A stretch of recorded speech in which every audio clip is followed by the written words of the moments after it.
So one thing to keep in mind is in the coming weeks and months, you're going to see a lot of headlines. New assessment, this is what was done in Iran. New assessment, this is what was done in Iran. Right now, the only assessments we're really getting are based on satellite pictures from above. In the coming weeks and months, all the various intelligence agencies, of which, by the way, in the U.S. there are 18 intelligence agencies. The DIA, which did that early assessment, is just one of them. Then you have the CIA. Then the Homeland Security has an intel agency. State has one. Energy has one. National Geospatial. There's a whole variety of them. The Israelis have, their various groups as well. And ultimately, I think what is clear here is a significant amount of damage was done to the Iranian program, probably the level of years, right?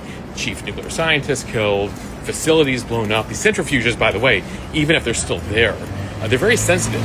So all this shaking and blowing up and potential power outages and all that stuff, a lot could have been done to them. They're all buried right now. So even the Iranians have no idea, despite they're like, oh, everything is great. Like nothing was even touched. That's a total lie as well. They can't even get to the stuff. The Israelis even blew up the roads heading to these facilities, in addition to burying these facilities and blowing them up. So billions of dollars in infrastructure, decades of work, a lot of potential damage there.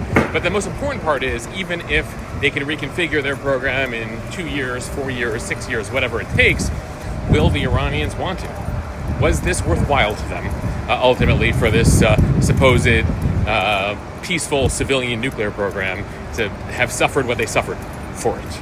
And that's the question that we're going to have for the Supreme Leader. They're going to have for the Supreme leadership there within Iran. He's 86 years old. He's been in the bunker without a cell phone even because he was too paranoid.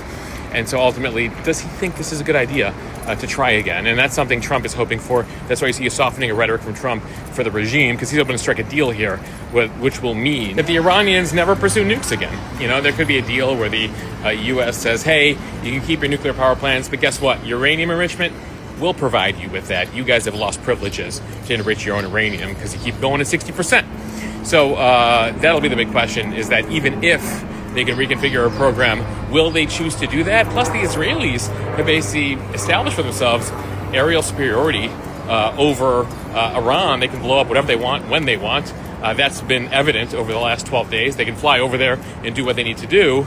And so in the coming years, we will likely see, and we'll be coming to you with headlines of Israelis blew up something in Iran today because they didn't like a missile transfer or whatever.